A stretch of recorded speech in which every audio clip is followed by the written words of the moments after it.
31, laws of 1975, adequate and electronic notice of this meeting was provided to the public notice on January 11, 2024, by email to the Hunter County Democrat and the Express Times, posting on the district website and the main bulletin board of the district office, and finally via email with the clerks of the following municipalities: Alexandria Township, Frenchtown, Monroe, Holland Township, Kingwood Township, and Miltonburg.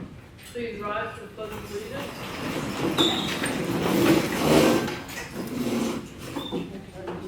To the flag of the United States of America and to the republic for which it stands, one nation, under God, indivisible, with liberty and justice for all. Roll call, please. Oh, we can't hear you. Yes, I'd like to. Yes.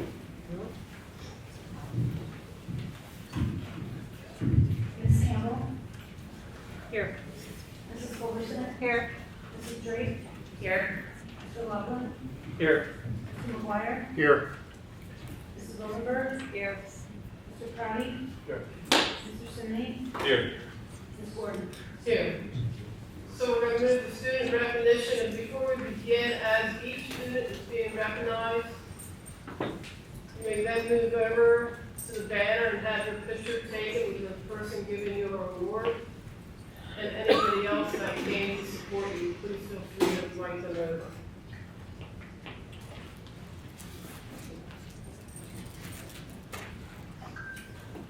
Good evening, everyone. I would like to call Owen Hatch up as our January student of the month.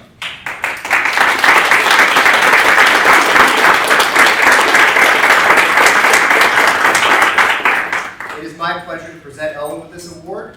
Owen is a sophomore here at Del Val. He was nominated for this award by his history teacher, Mrs. Coles, who has been impressed by his hard work and kindness that he extends to his classmates. This has been exemplified in how he has taken a student with a high anxiety under his wing and worked with him on group projects and in studying. Mrs. Coles pointed out that Owen literally coached the other student during the project they did together. He would say things like, "Good job," and "Thanks a lot for helping with that." He could tell the student was anxious and unmotivated, and literally Owen motivated him to participate. I'm impressed that he not only took it upon himself to assist the other student, but also exhibited the emotional intelligence to approach his peer as an equal in this partnership. When speaking with Owen, I was able to see that this sense of compassion and eagerness to help others is a trait that is commonplace throughout all facets of his life. He said he doesn't like to see people struggle and he wants to help, stating that the best thing he can do is offer guidance and encouragement. He finds Ms. Cole's class very interesting and likes the projects in class. However, he admitted that his favorite classes are woodshop and engineering. Aside from his genuine interest in woodwork and design, it is evident that he understands its direct application to charity and philanthropy. Owen is very excited to take part in the next build for our Habitat for Humanity Club.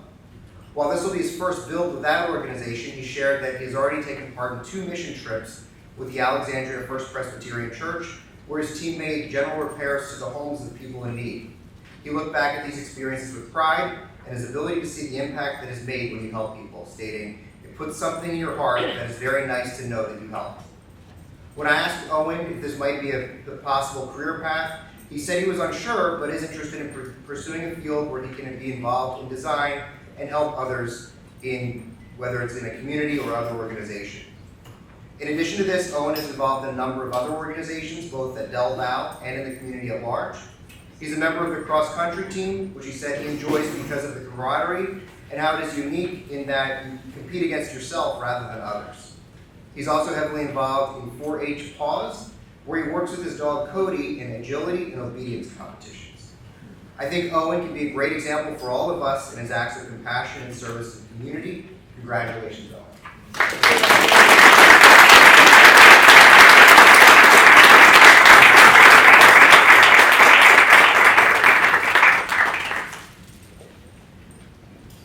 So we'll move to athletes of the month. Coach Dwyer.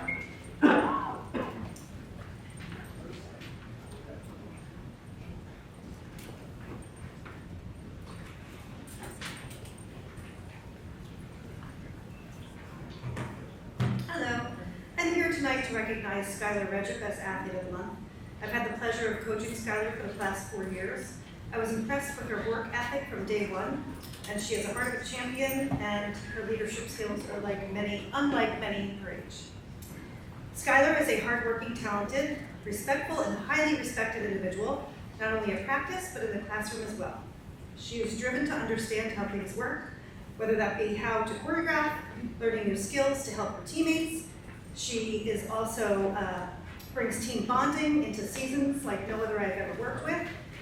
She's been a strong leader and has helped with communication between athletes and coaches. Skylar's personal strengths are as impressive as her athletic accomplishments. She's an active, outgoing presence at practice with a heart of gold and a great sense of humor. Her cheerful nature and openness to feedback means she's always willing to learn and grow as an athlete and person. An impressive strength that will continue to serve her well in college and beyond. And for that, we recognize Skylar Edgerton. Thank you.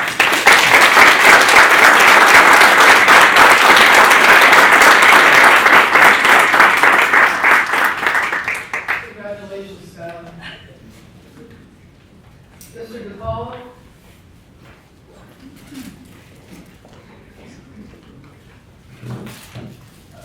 Hi, good evening. Please excuse our attire. We're coming for practice. Our athlete of the month is senior Frankie Denver. He's a 4-year varsity player for us, a 3-year starter, 2-year captain. He's currently led our team this year to an 11-5 record. We were able to get the number 2 seed in counties, which is the highest seed we've gotten since we moved to the Hunter Warren Sussex format. We are currently the 4 seed in sections with a chance to move up to 2 or 3 depending on how we do, which would also be the highest we've ever achieved. All of this is under the leadership of Frankie. He's a true gym rat, he's a true leader. Ever since he was a young player, I remember seeing him ride his bike to the ridge to work on his game. He's the first one in the gym, usually the last one out of the gym. All the players throughout the program look to him for guidance. There's times we could be down several possessions in the game and we know that we're still in it because of his ability to play and make everyone better. And then if we are up, we know we can put the ball in his hands to seal the game for us. Currently this year, Frank's averaging just over 21 points a game, 342 points on the year. Just a few weeks ago, he notched his 1,000 career point in a 47-point explosion, which also set a school record for most points in the game. He also has a few other records currently held, including most career three-pointers, which he continues to keep adding to. So among this, Frank is also a dedicated student in the classroom, taking several high-level courses to show what a true, well-rounded student athlete should be here at Del Val. Back to the court, he consistently makes players better as well. You know, there are times where he sees something that we don't see, and 2 points later he's notched an assist. Or just the other night he gets pinged where everyone in the gym knew the ball was going to him at the last play of the game, and the whole defense flooded to him, which allowed somebody else to get a shot to tie the game up. So his unselfishness, knowing that the ball may not be coming to him, but he's still willing to run the play the way it is, to give somebody else a basket is I think, very uncommon as well for some student athletes at such a young age who's used to such success. So this is among many reasons why Frank's our student athlete of the month.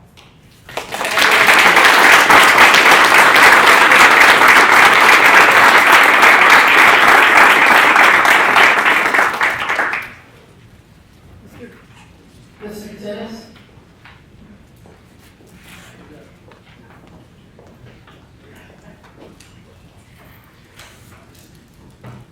Good evening, everyone. It's a great pleasure for me to be able to present this award this evening. The Performing Arts Award tonight is going to Lily Brunel, who is a wonderful student across many of our areas in the performing arts, but this is in particular for her services in the choral program over the last several months. Some reflections from her teachers in the department. For Mr. Kamano, Lily is a member of concert choir, Vox Ori, Vox Blue, Terrier Tones, Treble, Paradise, and Show Choir. She is currently, was in this year's fall play. She is in the musical Newsies this year. Lily is an incredibly talented, passionate, hardworking, and reliable student who has a keen passion for the arts.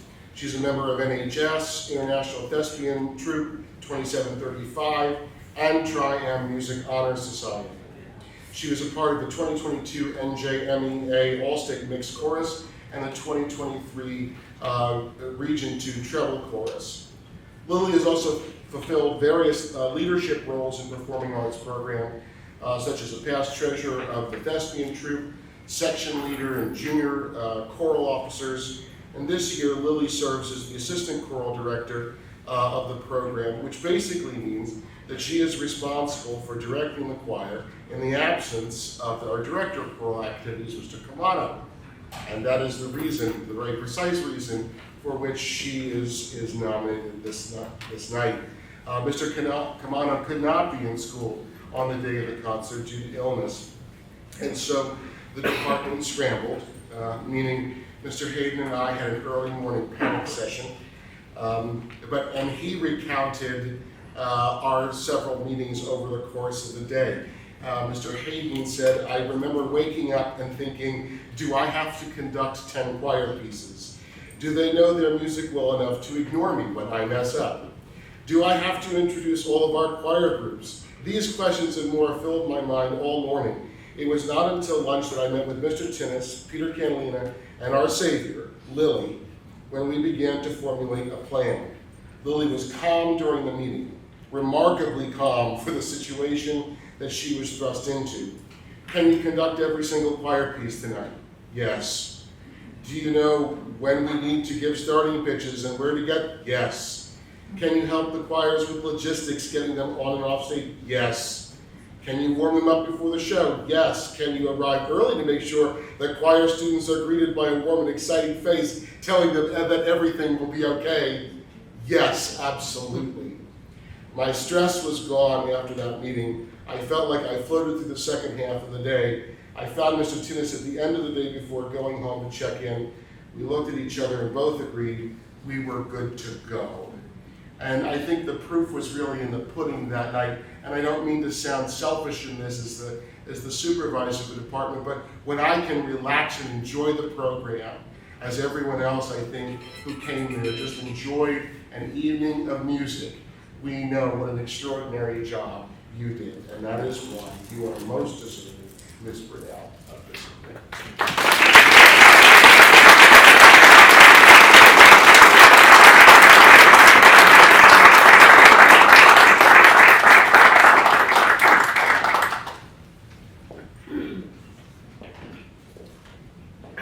All right, we'll move on to administrative and staff presentation and reports. And I think the only one we have is Mr. Page, your report.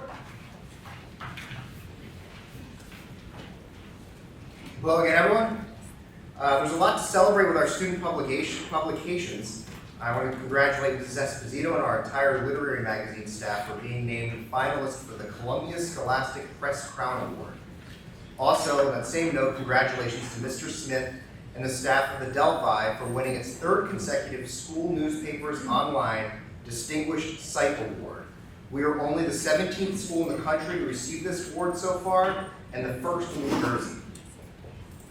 On January 8th, we held our monthly faculty meeting here in the cafeteria, and on the following day, on the 9th, we held our winter pep rally in anticipation for the Gold Rush wrestling match, also recognizing all of our other winter sports and our upcoming musical, and our student choirs as well. In addition to this, we hosted the inaugural Wing Bowl contest where students competed in eating wings and also raising over $800 for donation to the Flemington Area Food Pantry. On January 23rd, the Student Leadership Summit met to hear a presentation from representatives of the New Jersey Department of Labor. These representatives provided our students with workforce data, a career search database, and exploration into government and service fields. Tomorrow, the Counseling Department will be holding the latest Career Talk Tuesdays with representatives from the fields of education, and next month's session will focus on careers in engineering and technology on February 27th. On February 1st, Del Val will be hosting the annual 8th grade orientation program for all 8th graders, incoming freshmen, and their parents at 6:30 p.m. On February 5th, we will be administering the ASVAB to those students who are interested in entering the armed services. And on February 15th, the Phys Ed department is partnering up with the Key Club and holding the Hoops for Hunger event. Students will be competing in a basketball tournament to raise money for local food pantries. Key Club is currently collecting food donations, selling t-shirts, and we are looking for student signups for these teams. What I have so far. Does anyone have any questions? Not specific to your report, but is prom at a new venue this year? Yes, it's going to be at Steel Let's Stacks. go with Steel Is that fun? All right. Thank you. Thank you.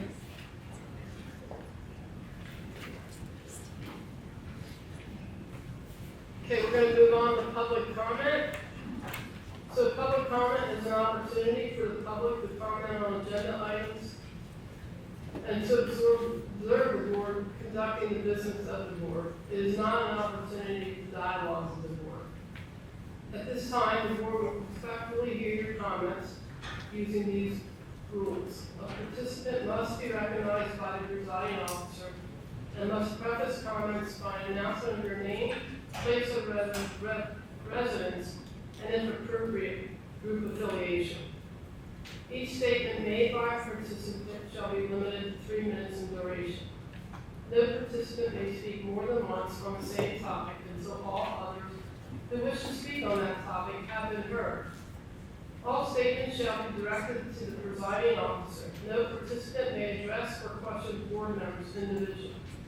The board, pursuant to the Open Public Meetings Act, shall not publicly discuss personnel matters and shall not respond to comments made by members of the public. Please be aware that any person employed by the Delaware Valley Regional High School District Board of Ed retains the right of privacy and shall retain all rights regarding defamation and slander according to the laws of New Jersey. So when you come up, please sign in, and then Mrs. O'Brien is going to track for 3 minutes. After 30 seconds, when you have 30 seconds left, you'll hear an alarm. Correct? No, at the end, but you'll be able to see that it's. Oh, at the end, I'm sorry. I thought it was going to be, okay. So you'll be able to see that? So any public comment?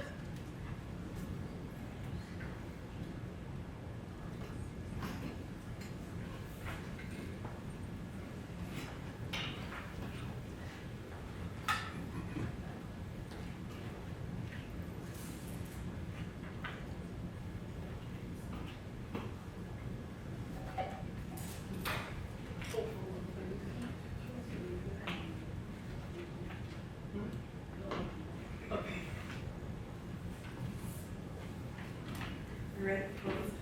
Okay, my name is Jessica Warneski. I am a Kingwood Township resident. My pronouns are she, her, and I'm a 2003 graduate of Del Val, and I'm here to share my support for the SAFE Club. I wish there would have been a club like SAFE when I attended Del Val.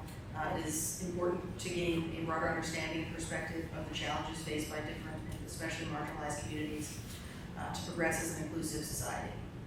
SAFE strives to bring awareness to modern cultures and topics and advocates for equality for many groups. I am speaking as a member of the LGBTQ plus group, community rather, and what SAFE would have meant to me as a queer student. High school is a tumultuous time for students as they begin to grow into their own, figure out who they are.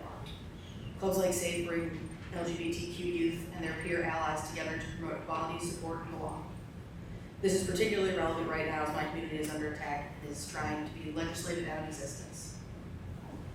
This much needed sense of community and acceptance is even more vital for students who live in homes rife with intolerance, bigotry, and antiquated ideals. LGBTQ people have always existed and will continue to exist, which is why I not only support SAFE, but also faculty, staff, and school board members who enact and support policies of equality, inclusion, and acceptance. Thank you for your time and allowing me to speak.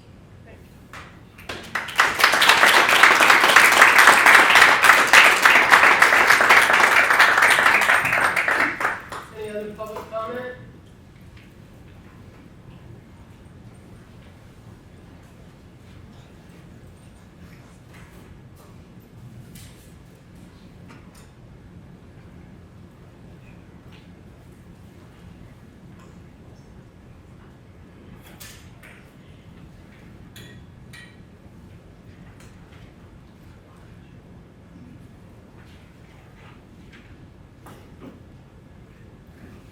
Hi, my name is Krista Golia. I'm a member of the LGBTQ plus community, and I'm a resident of Kingwood Township. I'm here to state my support for SAFE and all of those that understand its mission. 2 months ago, my wife and I welcomed our baby girl into the world, In what should be a joyous time, we now find ourselves reflecting on the community that we have decided to raise her in. She, like every child, should have the opportunity to grow, learn, and ultimately decide who they want to be in this world. We, as parents, will instill in her the ideology that she can be whatever she wants to be while accepting others for their choices, different or not.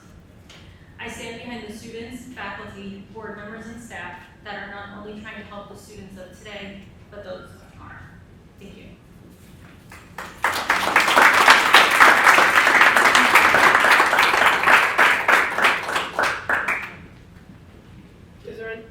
Is there any other public comment?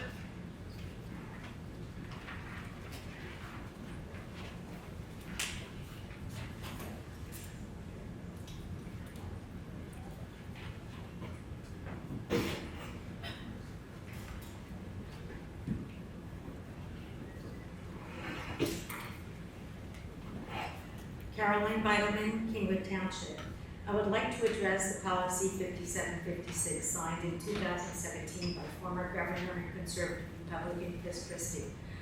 I commend last year's sitting board members for keeping and following the policy, as it enables affected students to have their feelings validated, promotes a safe place for the students to learn, and strengthens their emotional well-being. I also would like to thank the guidance department, faculty, staff, and administration for putting all students' educational and emotional needs above all else, as it prepares our students for the world beyond high school. It's crucial that high school remain a safe place for all students. Most parents of transgender students support them as they see and love the individual beyond their gender, an individual with hopes and dreams, talents to offer, regardless of gender. In the case of an unsupported family, the policy provides a process for the school to support the student, enable the student to share and expand their gifts and talents, and encourage self-confidence the student may need to lead to more open and effective parent-child communication. The policy also ensures I lost my place, I'm sorry. Also ensures the student's civil rights guaranteed by law, while ensuring student confidentiality. I remember the days when special needs students were in separate classes in the basement or in special schools. Parents fought hard for equal rights for education. Now, thankfully, special needs students are in the classroom with the needed support. At Del Val, there's the Life Skills Group and the Buddies Club. I was so pleased to learn about the Student Advocates for Equality, or SAFE Club. As a professional, having worked and advocated for all students' emotional and educational needs for over 50 years, I fully support upholding this policy. For some of our students, Del Val is their one safe haven, a place where they feel understood, respected, and accepted.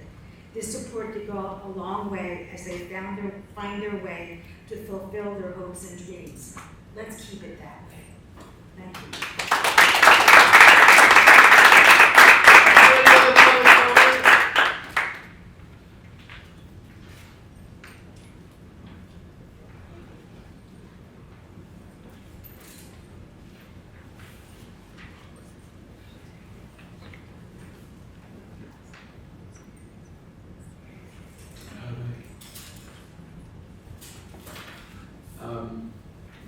Hi, I'm Stuart Friedenfeld, a area physician. I'm from Byron in Kingwood. Been an area physician for over 45 years, school physician for a lot of that time. And I want to speak on the same subject because the pressures that LGBT kids go through is unique and unusual.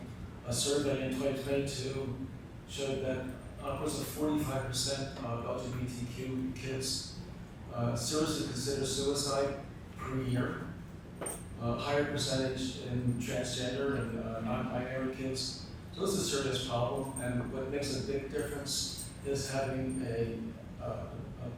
a community, an environment in their home, in their community, in their school that is safe, where they feel included, where they feel free from prejudice, from bullying. And I think the most important thing that we can do is make sure that this school is a safe place.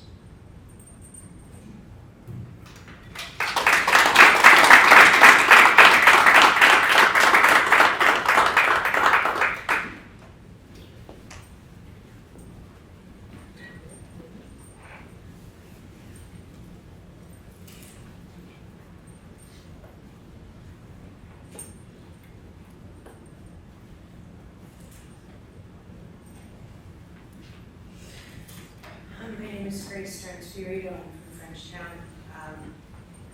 I come here to thank the board for its previous support. My child is trans and was once here, standing up here, receiving the Student of the Month award.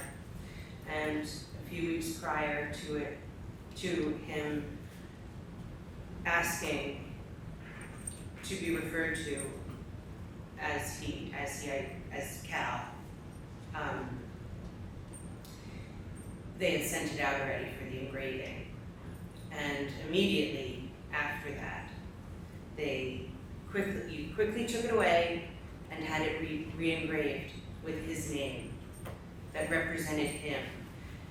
And my family and he was so very appreciative of the consideration and the honor that was shown to him.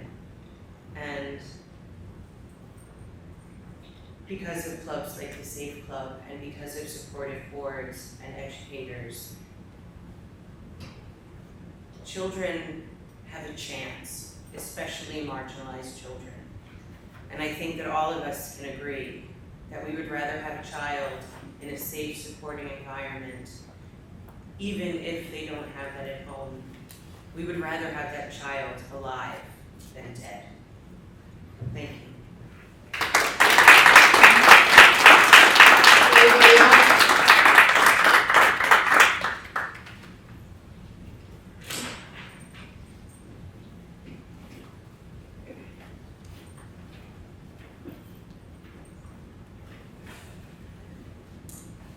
My name is Gina Leolsik, and I'm a resident of Alexandria Township. Lately, there has been a lot of misinformation out there about Policy 5756. My understanding is this guidance was required by a law that Republican Governor Chris Christie signed in July of 2017. The legislation required the State Education Commissioner to draft specific guidelines to help schools address the needs of transgender students and establish policies that ensure a supportive and non-discriminatory environment for those students. Schools were expressly told that they cannot force transgender students to use bathrooms or locker rooms that conflict with their gender identity. Schools were also mandated to provide reasonable alternative arrangements if needed to ensure student safety and comfort. And schools were required to make sure transgender students are addressed by the name and the pronoun they prefer, regardless of whether a legal name change has occurred. And while the state policy that stemmed from this law is not mandatory, school compliance with the law signed in 2017, which specifically prohibits discrimination based on sexual orientation and gender identity or expression, is mandatory. Del Val adopted and has upheld Policy 5756, and I am here tonight requesting that the board continue to do so. The protections afforded trans students in Policy 5756 are both professionally and personally important to me because as a high school teacher for more than 25 years and a mother of 2 children, I know firsthand that the harassment and discrimination transgender students experience, whether implicit or explicit, increases their psychological distress and negatively impacts their developmental growth and academic success. Any attempt to rescind 5756 would create a damaging free-for-all at the expense of LGBTQ+ students. It would also exacerbate the pressures transgender students face, such as rejection, physical and psychological violence, and alienation, and could potentially result in student susceptibility to severe depression, alcohol or drug abuse, post-traumatic stress disorder, cutting behaviors, and suicide. It is our collective responsibility to ensure that all of our community students feel safe and respected in our public schools. As a teacher, a parent, and on behalf of our transgender students, I implore you to continue to uphold Policy 5756.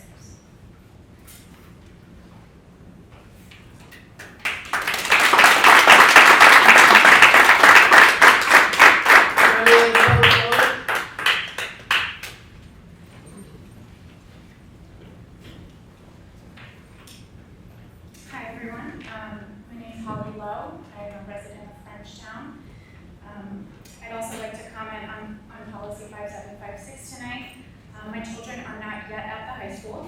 relatively soon, but I'm very grateful that our school has this in place. I want to thank the school for having this policy and the administration for maintaining this and for doing its best to provide an inclusive and supportive environment for all students. Lately, we hear a lot of talk about parents' rights. I support parents' rights. I'm a parent and I love my rights, and I know I have many of them. I do my best to exercise them. I haven't met one person who is against parents' rights, but the fact is students have rights too. And certain groups have very particular civil rights under the law because they're in a protected category, including trans students. And pitting parents' rights against students' rights is really where things can get challenging, as we all know. I want to share a personal story. This is in part why I feel so strongly about this issue. When I was in middle school, right around the time in New Jersey, I grew up here in New Jersey, and right around the time the law against discrimination was amended to include sexual orientation in 1992, one of my best friends came out to me as gay. He came out to me and a few of our close friends, and he told us before he told anyone else, including his parents, and we were the people he felt safe with. He still tells us today how we were his protectors and we were his safety net at that time. If he had confided in a school counselor or teacher and they had outed him without his permission to his parents, he would have been destroyed. Luckily for him, when he felt ready to share with them years later, they supported him. Sadly, not everyone is that lucky, as we all know. We're fortunate that the law against discrimination now includes gender identity, and Policy 5756 provides the school with a child-centered approach and a means to work together with a child who is identified as trans and their parents. In the case of an unsupported family, it provides a process to support the child and parents towards reconciliation. This is my understanding of the policy. This is why I support it. Our school's approach does seem to balance the rights of parents with students. So until there is a better policy solution out there, I fully support it. Thank you.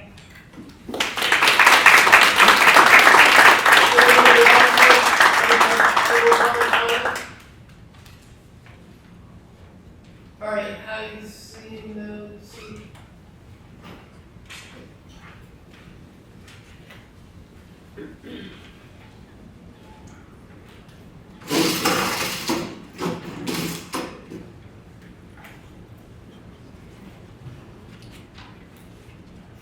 Good evening, John Barsher, Holland Township. I would like to express my thoughts on Policy 5756. One aspect that raises questions for me is why this policy has become a prominent issue now. It's noteworthy that the guidance for this policy originated from a law passed by Governor Christie back in 2017. I have concerns that the current discussion surrounding it might be influenced by political agendas, potentially sparking unnecessary controversy. I am not naive to the issue of parental rights, nor the importance of it. However, I will prioritize the needs of a child over the potential bias of a parent or guardian. Despite these reservations, I want to make it clear that I am a staunch supporter of this policy and applaud our school's dedication to fostering a safe and inclusive environment for all. In the spirit of an African proverb that resonates deeply with me, it takes a village to raise a child. I emphasize the importance of collective support and respect for our children in an ever-evolving world. This support should begin within the family, extend to the neighborhood, and certainly encompass our schools. Let us not be oblivious to the changes unfolding beyond the boundaries of Huntington County and New Jersey. I'd also like to speak about other critical issues facing our school. How are we doing in terms of teacher retention? This is a very big challenge. What are the strategies the school is using to retain and attract talented educators? At the end of 2023, there was talk of the regionalization study that Holland is pursuing. Is there any chance the board will reconsider, and any update on this? Thank you to all who work on the strategic plan. Just curious about an update to the community. Will there be a climate survey? Particularly interested in hearing from students about their experiences around discrimination, bullying, etc. How can parents and community members be involved going forward? Thank you for your attention and support.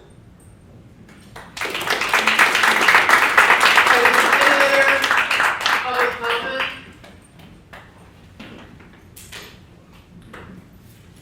This pen is out.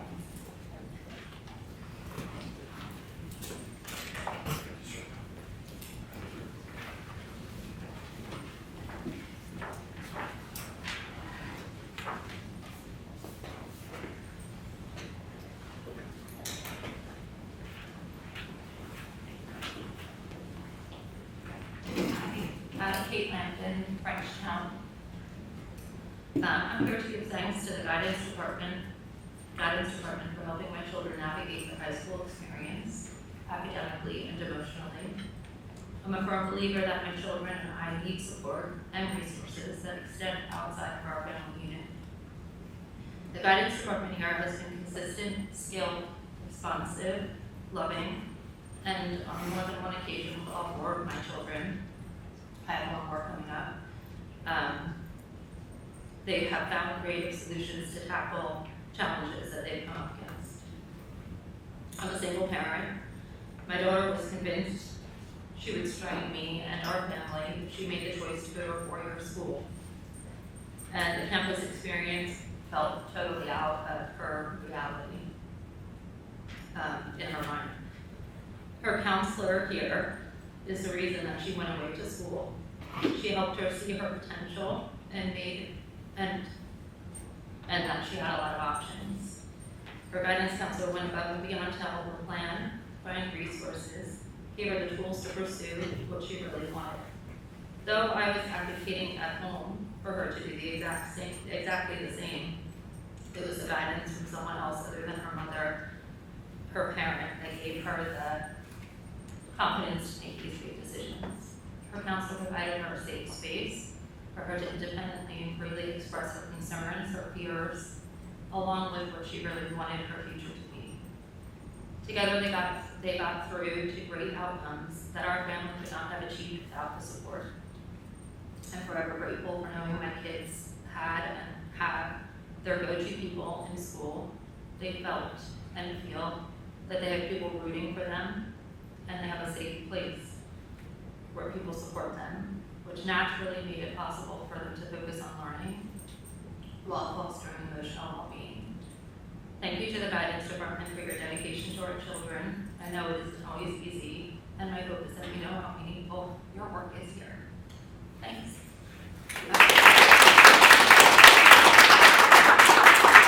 Any other public comment? All right, seeing no other hands, I'm going to close public comment. Thank you.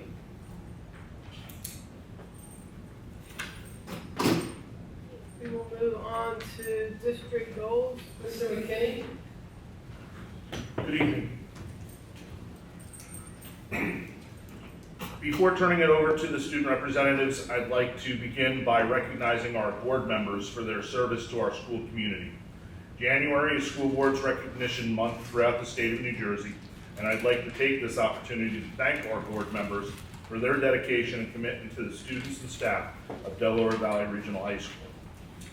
Though they are elected to serve in these positions, this is volunteer work and requires a great deal of time and energy above and beyond their responsibilities to their jobs and their own families. It was only through their efforts and the dedication that we were able to create our strategic plan together. So I want to say thank you on behalf of myself, our staff, our families, and most importantly, our students. We are fortunate to be a part of a district that values education and strives to provide our students with outstanding opportunities. I will turn it over to Ms. O'Brien, who is going to share the resolution that is on the agenda this evening. Whereas the New Jersey State Board of Education, which adopts the administrative code to implement state education law, has established rigorous standards through its promulgation of the New Jersey Student Learning Standards, which set the expectations of academic achievement for nearly 1.4 million school children. And whereas the New Jersey's local elected and appointed boards of education play a vital role in ensuring that their local school districts meet state standards and adhere to state and federal education statutes and regulations, with the goal of preparing all students for college and the workplace, thereby enabling them to compete in a global economy. And whereas New Jersey's 5,000 nonpartisan local board of education members and charter school trustees are public servants who dedicate their time without pay or benefit to the oversight of school district operations, sound financial practices, comprehensive policies, curriculum, staffing, and well-being and academic achievement of all students in the district. And whereas the efforts of local boards of education in conjunction with state education officials and local educators have built a foundation of success that has led to New Jersey's statutes as a leader in student achievement as evidenced by the National Assessment of Educational Progress Scores. And whereas the National School Boards Association and the New Jersey School Boards Association have declared January 2024 to be School Board Recognition Month. Now therefore be it resolved that the New Jersey State Board of Education recognizes the contributions of our state's local boards of education to the academic success of its public school students and expresses its sincere appreciation to local board of education members for their continued focus on the achievement of children throughout New Jersey, and be it further resolved that the New Jersey State Board of Education and the Acting Commissioner of Education encourage qualified New Jersey citizens to consider serving as members of their local school boards. Thank you, President Scott. Thank you, and let's give the board members a round of applause.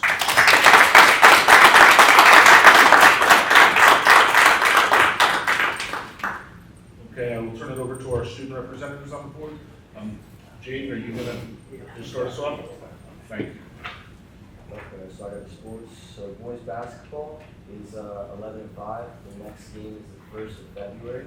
And senior Frankie Denver just got 1,000 career points and was athlete of the month for January.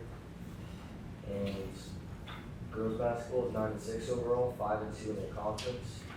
The wrestling team is 12-1 overall and 4-0 in their conference, and currently ranked 11th in the state of New Jersey. Jane, good match the other night. Right. One of the best wrestlers on the team. All right, those like clubs and arts and stuff. NHS, one of their committees, the Snow Angels, has been active in helping out with shoveling snow and volunteering during snow days this month. We've had bad weather. They've been out shoveling people's driveways who were unable to. The Best Buddies had a laser tag field trip, so all the students in the program got to go laser tag and have fun and got to bond with each other and connect. The Del Valle has officially started a show choir. So if you've seen Glee, you know what I'm talking about. If you haven't, it's a choir where you sing and dance. It's kind of like a mini musical. Jazz band has started up their season. It's an audition-based competitive jazz ensemble, and they'll be competing throughout this winter and the upcoming season. They're very good led by Mr. Hayden. And Newsies, the Broadway musical, or the high school musical, has a preview this Thursday for 8th grade orientation, and it opens the first 2 weekends of March with the senior preview on February 29th. You're not going to want to miss it. It's led by Rising Star Award-winning director, Mr. Ahms, which is equivalent of like a state recognition, and nominee, Ms. Fleischman and Mr. Kamada. That's all I got. So will there be a show? What's that? What's the new? Yeah, so this Thursday for the 8th grade orientation, we're giving them like a preview of one of the numbers. We're performing, if you know the show, the world will know for the 8th graders, to give them a taste of like our performing arts. Our state recognized performing arts. Get your tickets early to the show. It sold out last year. Scott? Thank you for sharing this information. I'd like to continue my report by reiterating Mr. Kay's remarks and congratulating Ms. Esposito and her students for the Lit Mag Award, as well as Mr. Smith and his students for winning yet another snow award for the Delphi. It's really exceptional work and a lot to be proud of here. I'm also proud to announce that our district represented itself very well last week by presenting at the State Technology Conference hosted by the Superintendent's Professional Association. For the second year in a row, Mrs. Civitillo, Mr. Smith, and Mrs. Maselli were selected to give a presentation entitled The Power of Podcasts, and they shared how this has enhanced student learning and embraced student voices. The session was well attended by a room full of more than 40 professional educators, and it was very well received. A job well done. I wanted to provide a brief update on the inaugural season of girls wrestling. 7 athletes are currently competing for Del Valle. They have participated in a number of tournaments and dual matches, and 3 of our wrestlers placed at the Hunterdon and Warren Sussex County Tournament, with the team placing 9th overall. We have a couple more opportunities for them to compete coming up before the start of the state tournament. With good numbers following in our youth program, I can safely say that we are off to a great start. On the action item portion of the agenda, you will notice our annual agreements with law enforcement. These are state documents that guide the interactions between public schools and law enforcement to allow us to act in the best interest of students. We are fortunate to have great relationships with all of the local law enforcement groups as well as the state police as we prioritize keeping our students and staff safe. We continue to move forward with making our strategic plan goals actionable, led by members of our administrative team. This document has also guided our conversations as we work through the initial stages of the budgeting process and the constraints created by yet another reduction in state aid funding. Finally, I would be remiss if I did not mention one of the personnel items, the retirement of Mr. Mike Gurish as our Director of Curriculum. He has had a distinguished career serving the students of Del Val for the past 27 years, and he will certainly be missed. We wish him health and happiness in his future endeavors. Thank you, Mr. Gurish. And this concludes my superintendent's report. Are there any questions for Mr. McKinney on his report? All right, then I need a motion for 6.1 and 6.2. We don't need to vote on 6.3. So I need a second. Second. Are there any questions in regards to the motions?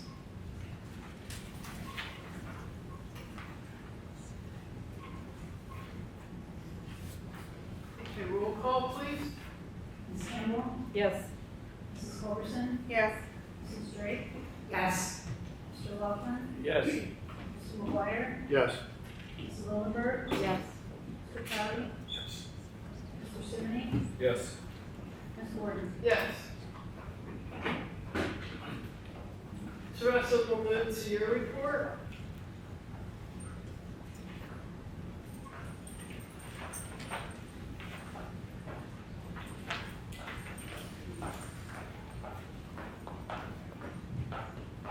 Yes, our next regular meeting will be February the 26th.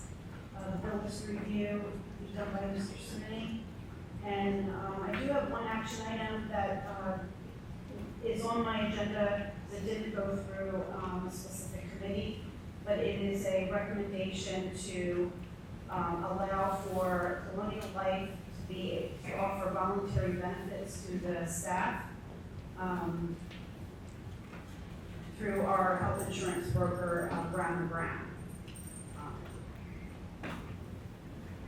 And these are all voluntary benefits that are paid by the employee. There's no cost to the district.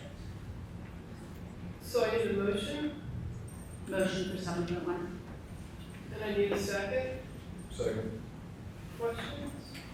Trust, I assume it's pet insurance, wills, that nature, is that? Yeah, other types of, maybe, accidental death insurance,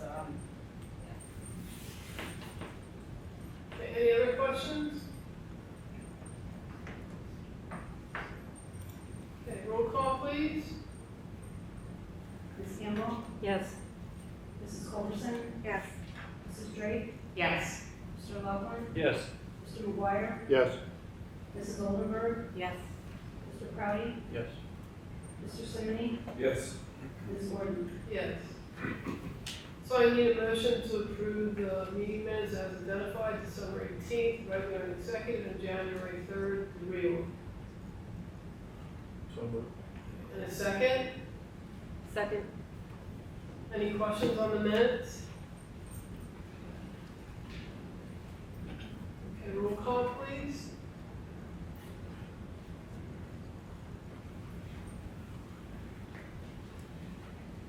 Ms. Campbell? Yes. Mrs. Culberson? Yes. Mrs. Drake? Abstaining from the December meeting minutes. Yes to the January reorganize.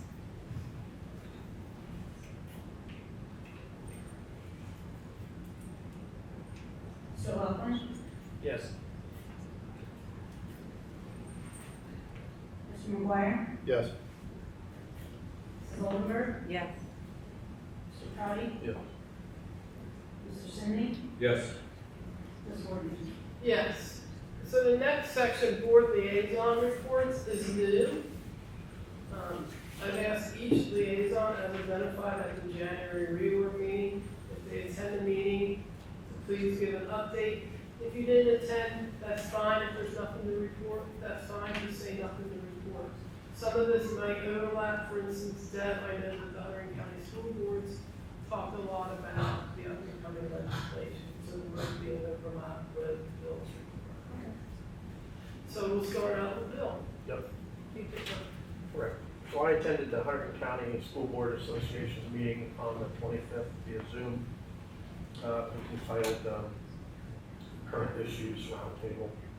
It was basically in two parts, some initial presentations. And they were basically updates from New Jersey SBA Board of Directors, Government Relations team, and the field service team. And then sort of the meat of it was the roundtable discussion. And there are a number of people there who, some of us who've been on board of that would know, like Glenn Thornton, or Ray Payne, Jesse Young. And they really, that discussion sort of bounced around all over the place, from budget issues like, our school accounts earning a competitive interest rate and that sort of thing. Elections, the pros and cons of moving elections to April. And these are just the highlights here. Discussions on the Open Public Meeting Act and the importance of public involvement, and messaging, how best to get the word out to all stakeholders in different ways of doing that. Overall, I love these county meetings. I think there's a lot of great information. I highly recommend any board member, especially new board members, attend.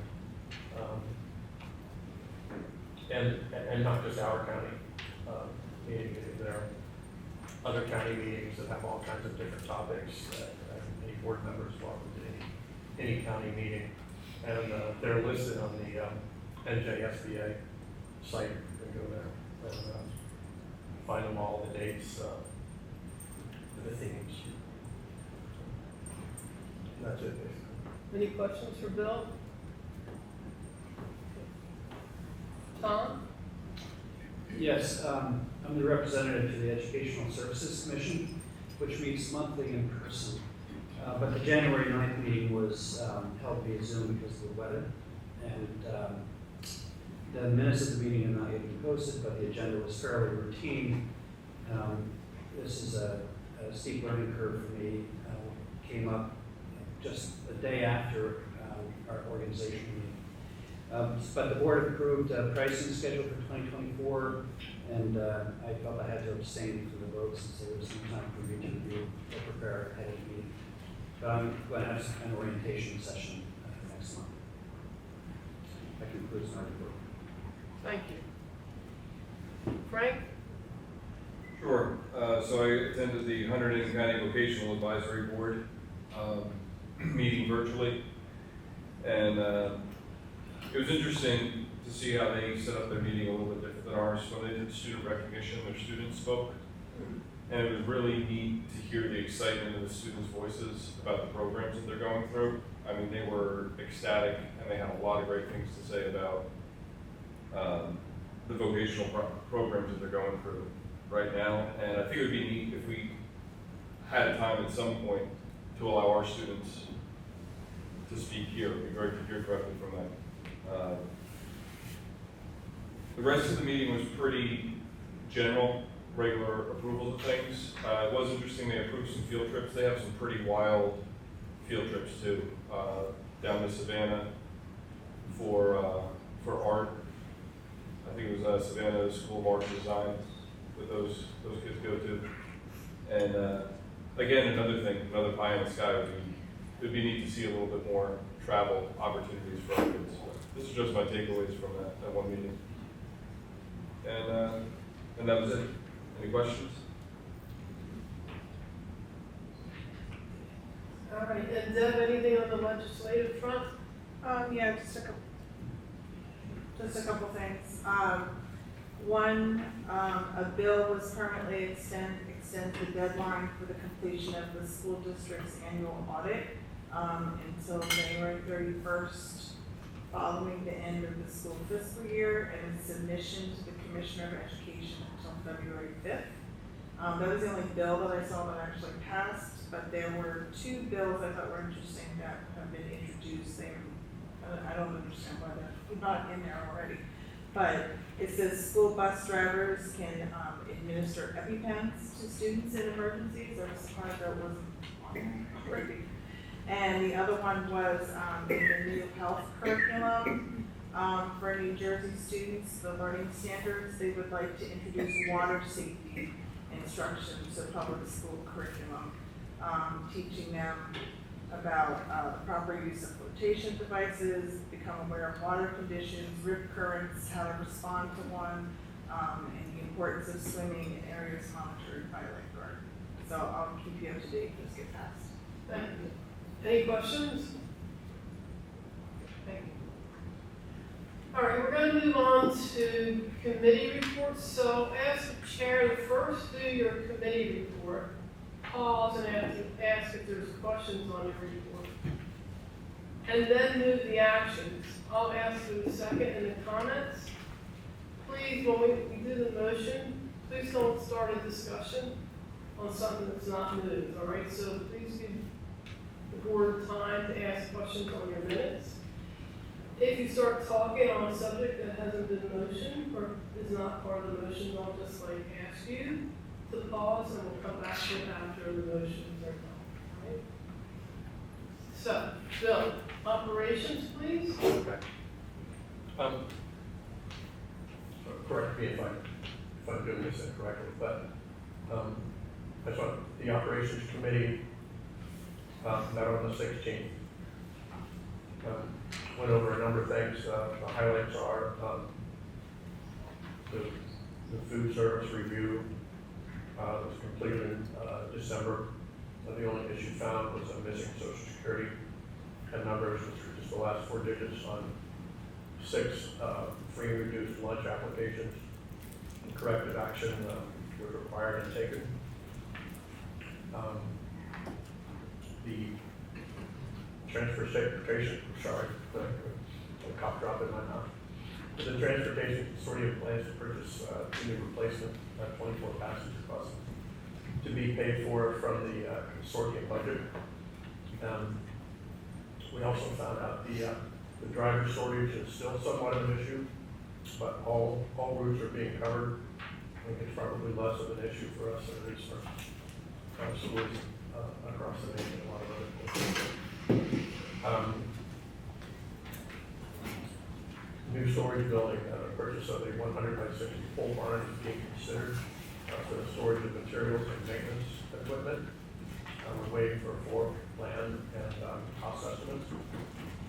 And then the long-range facilities plan, the LRFP. The administration is updating and prioritizing the RLFP. And this review, this will be reviewed with the operations committee prior to sharing it with the full board, possibly as early as March. Any questions regarding any of this? Thank you, Bill. I just wanted to point out too, if you look at your agenda, there's links to all the meeting minutes from the committees. So they're also in your folder. Okay. So Bill, no questions, you can move the actions. All right.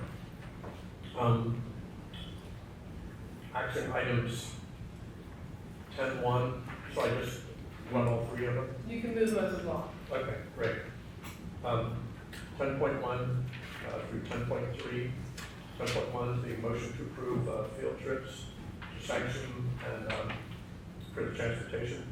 10.2 is motion to approve the 23-24 joint transportation agreement with Holland.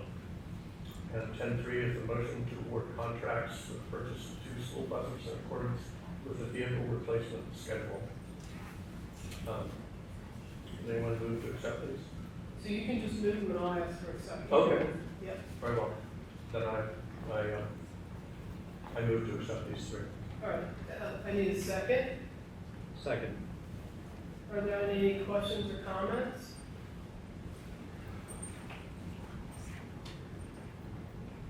Okay, Teresa, roll call? Mr. Crowley? Yes. Mr. McGuire? Yes. Ms. Campbell? Yes. Mrs. Culberson? Yeah. Mrs. Drake? Yes. Mr. Lockwood? Yes. Mrs. Oldenburg? Yes. Mr. Sidney? Yes. Ms. Gordon? Yes. Frank, finance, please? Finance met on January 16th. Some informational items. We had a general discussion on the budget calendar, timelines, and adding a special committee meeting for February 5th to work out budget details. As you guys all know, there's always these different schedules that Teresa has to meet. Teresa presented a grant application for cafeteria equipment. It's for a freestanding open cooler fridge for pre-made wraps, salads, beverages, kind of like if you go to Newark Airport and you get those pre-made wraps and the beverages above. The goal is to have one of those here, and then a large stand mixer for dough, for breads, cookies, and kind of homemade stuff here. And if that grant goes through, that's completely free money, no strings attached for Del Val. And it just kind of expands our cafeteria options here. We did a review of some preliminary health benefit cost increases. That's one thing that's always just sobering from the private sector to the public sector. The costs just keep on going up for health benefits. General discussion on grants, types of grants, when they come up, when we have to apply. And then we did a review of the ROD grant for 40% of the proposed HVAC upgrades. That anybody that was here last year remembers that we applied for that. And that's it for informational items. Does anybody else, want to have any questions on informational stuff? So I'd like to move action items 11.1 to 11.8. So I need a second. Any discussion on the actions moved?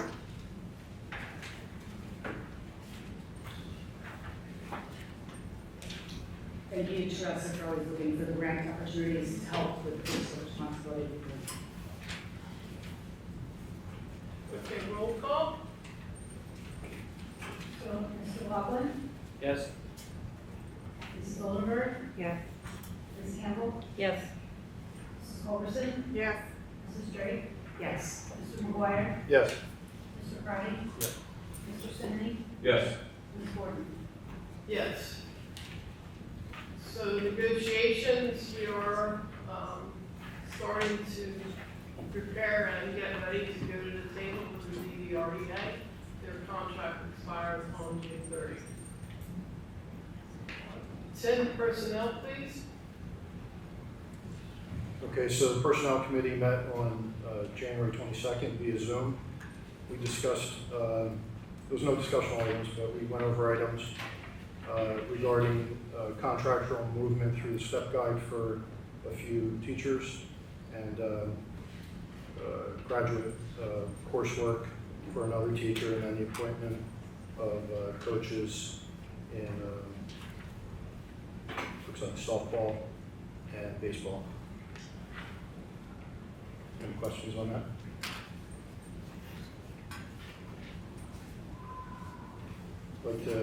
Oh, I'm sorry, I didn't mention the one that we added was Mr. Gersh's retirement, so that was added in as well. So I'd like to move action items 13.1 through 13.6. I need a second. Second. So I just would like to acknowledge Mr. Garrish's retirement. He's been here a long time, right? 27 years. 27 years, and he's been very valuable to the district, and he will be missed. Any other comments? Okay, roll call, please. Mr. McGuire? Yes. Mrs. Oldenburg? Yes. Mr. Crowley? Yes. Ms. Campbell? Yes. Mrs. Culberson? Yes. Mrs. Drake? Yes. Mr. Loveland? Yes. Mr. Simi? Yes. Ms. Gordon? Yes. Tanya, policy, please.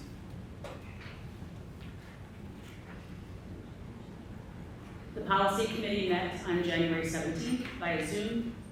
There were no first reads of the policy at this time. We did have a second read for policy 0155.1 and P3161, P4161.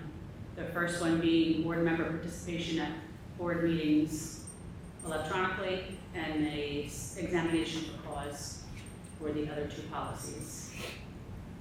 There are no policies to be abolished at this time, and we discussed a few possibilities of upcoming future policies that we'll report on later. So I will make a motion to move action item 14.1. I'm sorry, I'll stop and ask if there's any questions first. Are there any questions on Tanya's report? Motion to approve 14.1. And I need a second. Second. Discussion? Okay, roll call? Mrs. Drake? Yes. Ms. Campbell? Yes. Mrs. Culberson? Yes. Mr. Loveland? Yes. Mr. McGuire? Yes. Mrs. Oldenburg? Yes. Mr. Crowley? Yes. Mr. Simi? Yes. Ms. Gordon? Yes. Melanie, Education and Student Affairs? Yes, during our Student Affairs and Education Committee meeting, we received strategic plan update highlights from Scott McKinney, Michael Case, and Michael Gerish, and these are the updates which we received. With regard to student leadership, Mr. Case said that a summit was held during the summer, at which time the students identified as leaders based on being officers of clubs and organizations, captains, and other requirements, attended a day-long program, and they had various sessions for them. This will be followed up with student leaders meeting monthly to share what activities the clubs are engaged in, including fundraising, addressing bullying, career opportunities, and school spirit. Mr. McKinney then addressed the communications and the website for the school, indicating that we really want to create a hub of communication for curriculum, services, clubs, and organization so that it is a true communication site. And right now we're looking at companies to help with that endeavor. The school administrators will be attending the New Jersey State Technology Conference, at which time they will be also looking at vendors. And they also want to see how other schools are addressing artificial intelligence to see what insights we might be able to gain that will be appropriate for our school. Mr. Gerish gave an update on the data teams and indicated that state testing data is tied into the Power School system. Because we don't really have what the students are recommended for, we need to fill that data in at the present time. So they're looking at freshman students, they're looking at state testing data, they want to see what levels the students were recommended for, and to see whether they actually stay there, or whether they need to be or have been waived into another level. Beginning next week, the school will be sending home a scheduling contract for incoming freshmen, and they are analyzing how this has worked out with the current freshmen to see if we need to make any changes. Mr. McKinney updated us on the participation in the state assessment committees. The good news is Tara Civitillo and Stacy Grady were scheduled to work with the state assessment committee. With regard to ELA, math, and science, the state is looking at new vendors. The committee will be looking at changes and parameters, trying to have a more New Jersey type of test that would be appropriate with New Jersey standards. We question whether the standards would be lowered when they make these changes. We don't know how that's going to work out right now. I'll give you an example. Like they were saying, there were foundation questions about Hurricane Sandy. That's an East Coast phenomenon, so how would other students really know, what the answers to that would be? So you really want to check the validity of the questions. They wanted to inform us that some AP tests are moving to online. In our particular case for Del Val, the current tests online would be AP Computer Science, AP US History, and AP European History. We then have a disposal list of textbooks that are no longer needed and are just taking up space. The girls wrestling was discussed. We have 6 to 7 girls to start this season, which is going well, especially with a smooth integration into our current program. So with that, I will move to have 15.1, regarding the disposal of the list of books, textbooks, and teaching materials that are no longer needed. Okay, I need a second. Second. Questions on the action item? All right, roll call? Ms. Campbell? Yes. Mrs. Drake? Yes. Mr. Lockman? Yes. Mrs. Wilkerson? Yes. Mr. McGuire? Yes. Mrs. Oldenburg? Yes. Mr. Crowley? Yes. Mr. Simony? Yes. Ms. Gordon? Yes. Scott, I have a question on President's Day weekend. So, when we, correct me if I'm not remember this right. When we approved the calendar, we had built in February 16th and 19th as school days. Is that correct? No, they were never school days. I don't believe so. Oh, I thought they were. I thought we were picking. I thought we only had one day off and it did. The future calendar will only be, I'm ahead of myself. Yeah. Okay. You're right. Thank you. that's a next year. I'm already into next year. We're in the 2025 already. All right.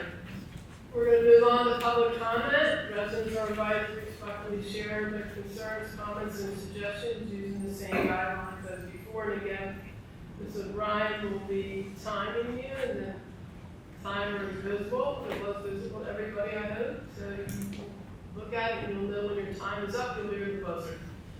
Is there any public comment? All right, I don't see any hands. I will close public comment. All right. So the board at this time does have a need to go into executive session to discuss. Excuse me, there's somebody here who was raising their hand.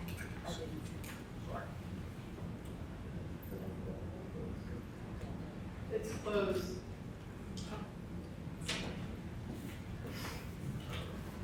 So at this time, the board has a need to go into executive session to discuss legal matters. The matter discussed will be made public if and when confidentiality is no longer required, and action pursuant to said discussion shall take place only at a public meeting. The length of the meeting is thought to be approximately 30 minutes, and no action will be taken. I need a motion. Motion. I need how about a second? Second. All in favor, please raise your hand so the rest can see. All right, so we will leave and go into the staff. We will leave and go into the staff room.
All right, I need a motion to close the meeting. Motion. I need a second. Second. All right, all in favor, please raise your hands, so I can see it. Nobody? No, you're here.